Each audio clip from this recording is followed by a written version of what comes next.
circunstancias horribles. Pero mira, las circunstancias horribles son las cosas que vemos cuando quitamos los ojos de Dios. Porque cuando nuestros ojos están fijos en Dios y en sus promesas y en la verdad de su palabra, las circunstancias pueden ser negativas, difíciles, duras, pero no son terribles, no son asustadoras para el que deposita su fe en el Señor Jesucristo. Por eso vamos a estudiar esta semana una vez más sobre el poder autoritativo de nuestra teología, que es la Biblia.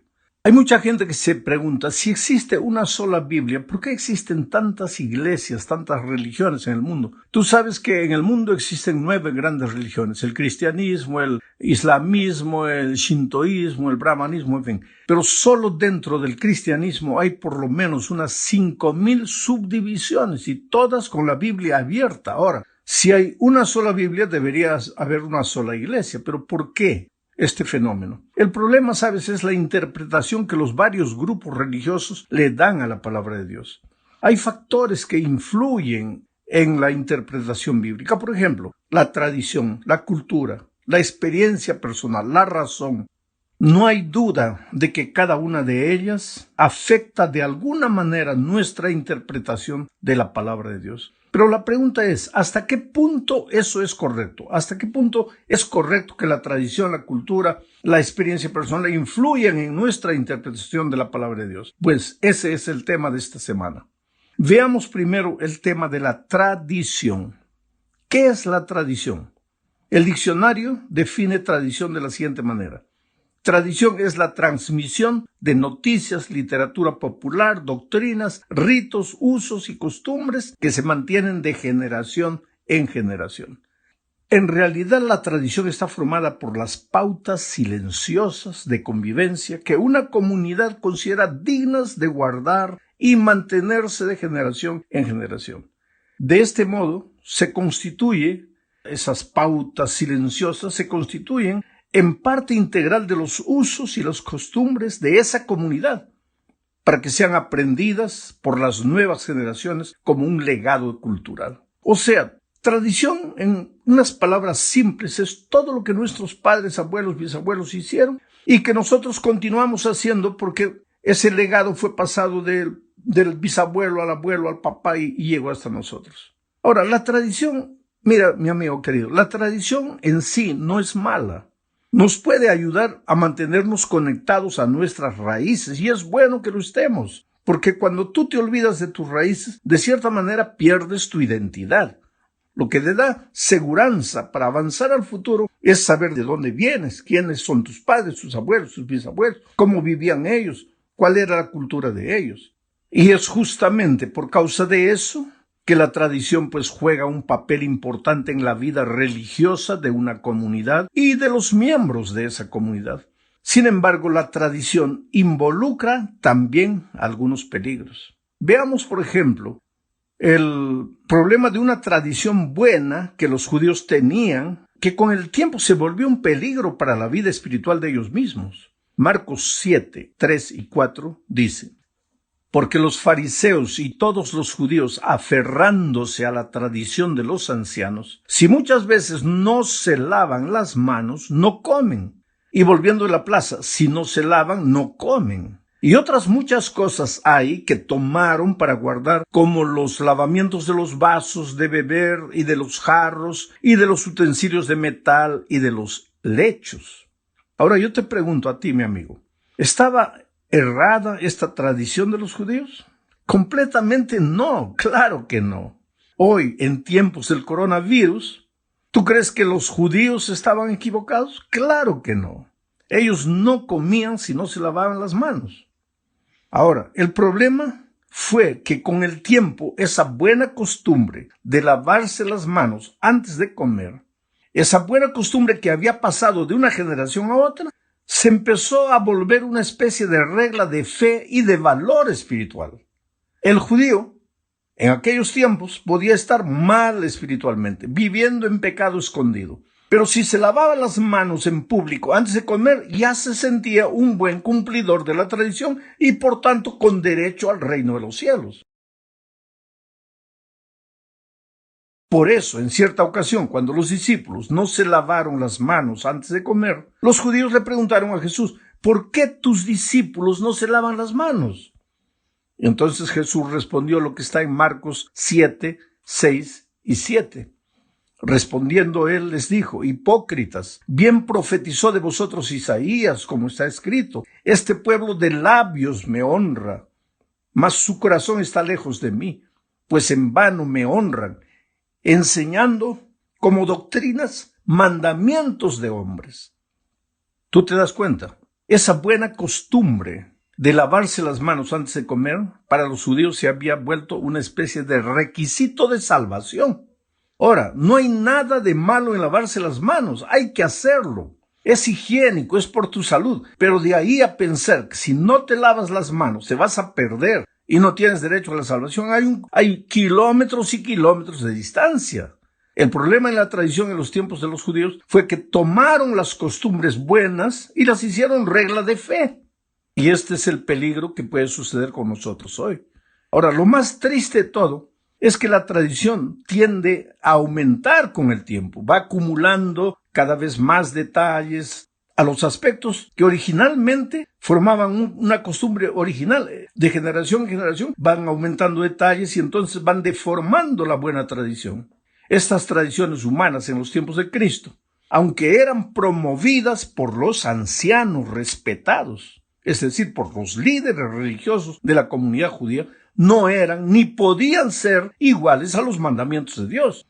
Pero esas tradiciones humanas de los judíos, a la larga, llegaron a un punto en el que, como dijo Jesús, invalidaron la palabra de Dios. Ahora viene una pregunta interesante. ¿Cómo distinguimos nosotros entre la palabra de Dios y la tradición humana? ¿Por qué es tan importante que hagamos esta distinción? Bueno, la tradición generalmente es la suma de buenas costumbres del pasado que nuestros abuelos, bisabuelos hicieron, practicaron, que fueron pasando de una generación para otra, involucraban amor, cariño por nuestras raíces, pero esas costumbres no están basadas en la palabra de Dios, sino en las costumbres de los antepasados. Nuestra fidelidad, querido, no tiene que estar limitada a lo que hicieron nuestros abuelos y bisabuelos. Necesitamos ser leales al Dios vivo que ha revelado su palabra o su voluntad en la palabra escrita. Por lo tanto, la Biblia ejerce una autoridad que reemplaza a todas las tradiciones humanas. La Biblia está por encima y por sobre todas las tradiciones, incluso por encima de las tradiciones buenas. Hay que buscar, ¿tiene esta tradición origen en la palabra de Dios? ¿En qué parte de la palabra de Dios está basada esta buena costumbre que nuestros antepasados hacían? Te voy a hacer un ejemplo. Un día yo llegué a una iglesia, había un púlpito gigantesco, ¿sabe? Para mí gigantesco, ¿no? Un púlpito donde desde ese púlpito un hombre de 1,90 m, 2 metros podría predicar tranquilamente, porque el púlpito a él le daría un poquito arriba del ombligo. Pero a mí me cubría ese púlpito porque yo tengo solamente 1,63 m. Entonces, ¿qué pasa? Yo pedí por favor que retirasen ese púlpito y colocasen otro. Y los hermanos ancianos de la iglesia, con todo cariño, con todo respeto, me dijeron, pastor, no podemos mover ese púlpito porque los pastores pioneros predicaban desde ese púlpito. Y lógicamente, los pastores pioneros eran americanos que medían 1,90 m, 2 metros. Entonces, para ellos estaba perfecto el púlpito. Pero yo soy, un peruano que mide 1,63 m. Para mí ya no estaba bien el púlpito, pero estos hermanos creían, y mira, la buena costumbre del tiempo pasado se había hecho una especie de regla de fe. Hoy día no importaba cuánto tú midieses, tenías que colocarte atrás de un púlpito gigantesco. Quiere decir, si tocabas eso era pecado, era un atentado contra nuestra historia, contra nuestros pioneros, contra lo que nuestros padres nos enseñaron. Ahí está el ejemplo. Ahora, ¿en qué parte de la Biblia dice que el púlpito debe ser de un determinado tamaño? Entonces, una buena costumbre para un tiempo se comenzó a hacer regla de fe para ese tiempo sin tener base en la palabra de Dios. Ese es el asunto que tenemos que tener en cuenta. Ahora hablemos de la experiencia. Este es el segundo punto de nuestra lección. El Evangelio no puede ser solo teoría. La doctrina que nos sale del papel no tiene mucho sentido. La teoría del Evangelio solo es poder cuando el verbo se hace carne, o sea, cuando la teoría se hace experiencia. La experiencia es la teoría hecha vida. Primero nacen las emociones en el corazón, después se transforma en acción. El cristianismo tiene que ser sentido, gustado, probado y después vivido. Eso es experiencia. Es lo que sientes y que te empuja a la acción, a vivir. La experiencia es aquello por lo que darías la vida. Sin embargo, la experiencia no puede ser la esencia ni el fundamento de nuestra fe. No puedes quedarte esperando que Dios te hable personalmente a tu propia experiencia cuando Dios ya te habló a través de su palabra. No puedes basar tu conducta cristiana en lo que sientes, sino en lo que la palabra de Dios dice. El sentimiento no está por encima de la palabra de Dios. Observa lo que dice Pablo en 2 Corintios, capítulo 11, versículo 3. Pero temo que como la serpiente con su astucia engañó a Eva, nuestros sentidos sean de alguna manera extraviados de la sincera fidelidad a Dios. Percibe el raciocinio de Pablo. La serpiente con astucia engañó a Eva. Y Pablo dice, mi temor es que nuestros sentidos, nuestros sentimientos, así como la serpiente, de manera astuta nos desvíen de la sincera fidelidad a Cristo. Tú puedes ser hasta sincero, pero si basas tu vida cristiana solo en lo que sientes, estás mal. Veamos el caso del paralítico, por ejemplo, en el tanque de Bethesda. Estaba paralítico, no podía andar, 38 años sin andar. Vino la palabra de Dios. Jesús le dijo, levántate, toma tu lecho y anda. Pero el paralítico no sentía nada, no sentía que estaba curado, estaba paralítico. Podría haberle dicho a Jesucristo, oh Señor, yo quisiera andar, sí, pero estoy paralítico, yo siento que estoy paralítico. Si hubiera hecho eso, el paralítico se hubiera quedado paralítico para el resto de la vida. Pero él, a despecho de lo que sentía, creyó en la palabra de Jesús y se levantó y anduvo. Entonces, querido, el sentimiento es bueno. El sentimiento le da sabor a la vida cristiana. Pero cuidado con normar tu vida cristiana solo por el sentimiento. Por eso Dios te dejó su palabra. En el tercer punto de este estudio veremos el papel de la cultura en la interpretación bíblica. Es innegable el poder y la fuerza de la cultura en nuestro comportamiento. El drama que vivimos hoy es el hecho de que vivimos 6 días de la semana sumergidos en la cultura que nos rodea y algunas pocas horas el sábado en la iglesia, donde recibimos las enseñanzas bíblicas. Y esas enseñanzas bíblicas no siempre apoyan lo que la cultura enseña. Entran hasta en contradicción. Y ahí tú te quedas entre la cultura y la palabra de Dios. ¿A quién sigues? ¿A la cultura o a la Biblia? El resultado de todo esto es lo que estamos llamando hoy de secularismo. El cristianismo secular intenta infiltrar en las iglesias las enseñanzas de la cultura en detrimento de las enseñanzas divinas. El otro día, por ejemplo, un anciano de iglesia, delante de la intransigencia de algunos hermanos, querían hacer de la iglesia una especie de sindicato. Me preguntó, pastor, ¿en todos los lugares es como aquí? Mi respuesta es, depende, querido. ¿Depende de qué? De la cultura. Tú sabes que el espíritu sindicalista está presente en todos los lugares, en todos los países, bajo diferentes ropajes. Y es lógico que esos mismos hermanos que participan de sindicatos, de agremiaciones de reivindicación durante 6 días, vienen a la iglesia y quieren que la iglesia también funcione como un sindicato. La palabra de Dios no tiene mucho valor para ellos. Lo que importa es, entre comillas, el mundo está cambiando y ¿por qué nosotros también no cambiamos? Quiere decir, si la cultura cambia, que la palabra de Dios también cambie. No es así. Yo podría dar otro ejemplo, pero no lo voy a hacer.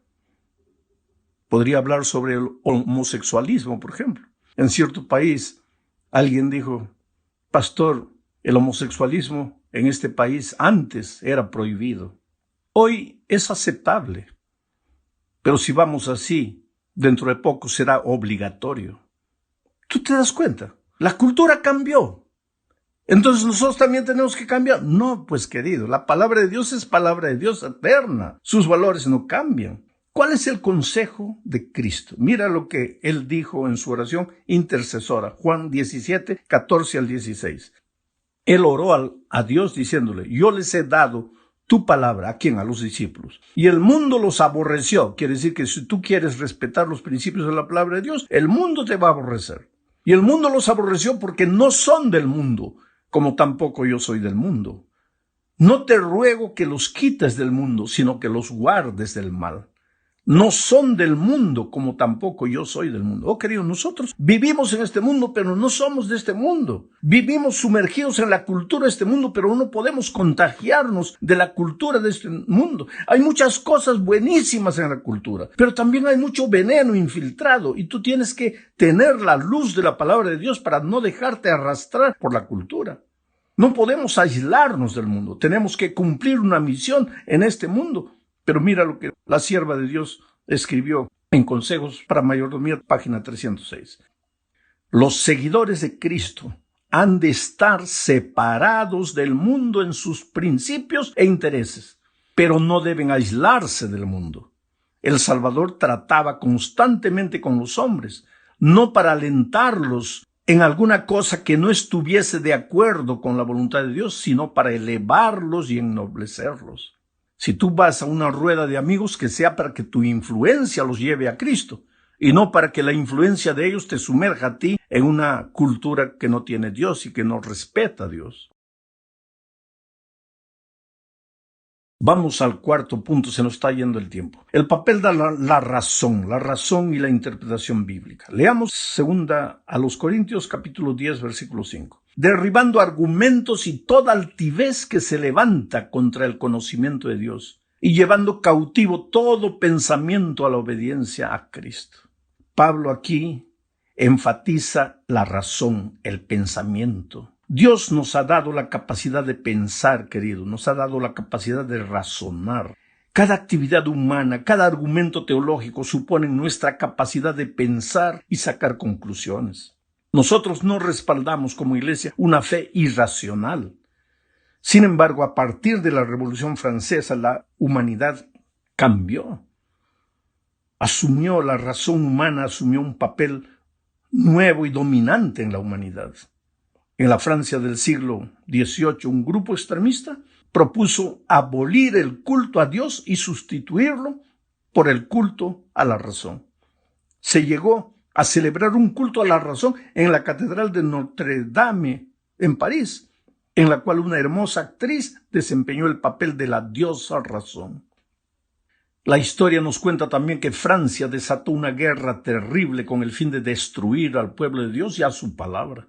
En 1793, la Asamblea Revolucionaria promulgó una ley prohibiendo la lectura de la Biblia y se dio la orden de que se llevaran a la plaza pública todos los ejemplares de la Biblia, la palabra de Dios, para quemarlos como evidencia de que el gobierno no reconocía las Escrituras. Y eso está registrado en el Diario Oficial de noviembre de 1793, siglo XVII. Creo que anteriormente dijo 18, fue un error mío. Allí, en ese diario, se publicó lo siguiente, lo voy a leer a la palabra. La Sociedad Popular de la sección del museo da a conocer que los ciudadanos de esta sección, está hablando de París, han dado buena cuenta de todos los libros de la superstición y la mentira. El Antiguo y el Nuevo Testamento han expiado en una gran hoguera las insensateces que indujeron a cometer a la especie humana. Mira el atrevimiento, la razón contra la palabra de Dios. Observa que por un lado, como vimos en el punto anterior, hay gente que basa su experiencia espiritual en el sentimiento. Pero ahora vamos a ver que en el siglo XVII comenzó otra historia. Ahora, basar la fe en la razón. Es decir, basar lo que crees en la razón. Gente que basa su experiencia espiritual únicamente en la razón. Esta manera de ver las cosas, llamada racionalismo, es la idea de que la verdad no es sensorial, sino intelectual. y deriva de la razón. En otras palabras, existen ciertas verdades y solo nuestra razón puede captarlas. Esto hace que la razón humana sea la prueba y el criterio para la verdad. La razón se convirtió en la nueva autoridad ante la cual todo lo demás debe inclinarse, incluyendo la autoridad de la Iglesia y, lo que es más grave, la autoridad de la palabra de Dios. En el siglo pasado hubo un teólogo llamado Rudolf Bultmann. Él falleció en 1976. Él fue autor de la famosa teoría denominada la desmitologización de la Biblia. ¿Qué quiere decir eso? Él decía, si vamos a evangelizar,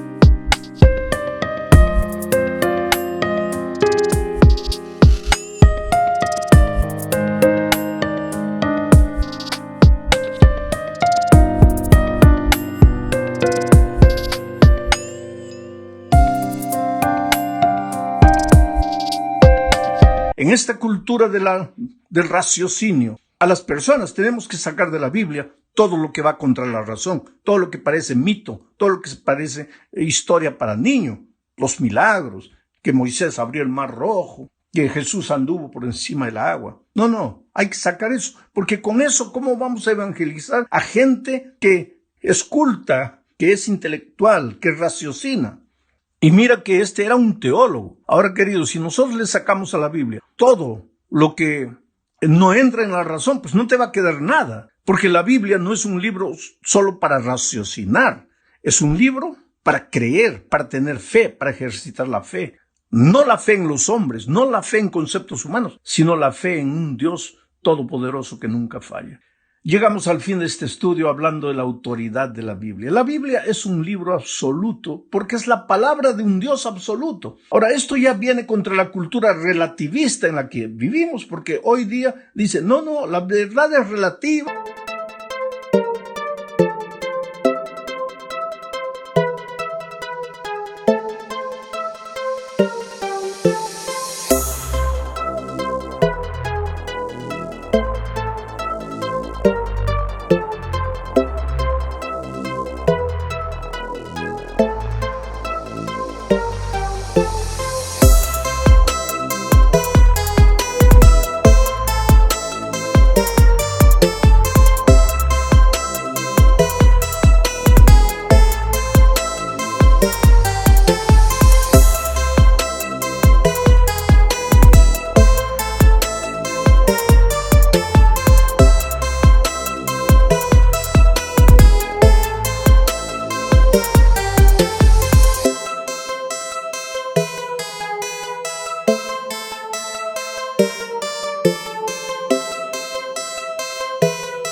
Cada uno tiene su verdad.